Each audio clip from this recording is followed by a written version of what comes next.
والذين يتوفون منكم ويذرون أزواجا وصية لأزواجهم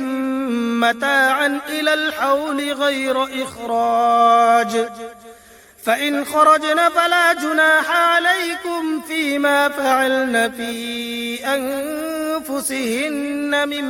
معروف واللہ عزیز حکیم۔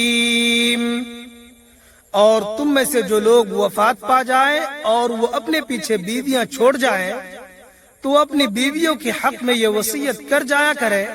کہ وہ 1 سال تک ترکے سے نفقہ وصول کرنے کا فائدہ اٹھائے گی اور ان کو شوہر کے گھر سے نکالا نہیں جائے گا۔ ہاں اگر وہ خود نکل جائیں اور اپنے حق میں قاعدے کے مطابق وہ کچھ بھی کریں تو اس میں تم پر کوئی گناہ نہیں ہوگا، اور اللہ صاحب اقتدار بھی ہے، صاحب حکمت بھی۔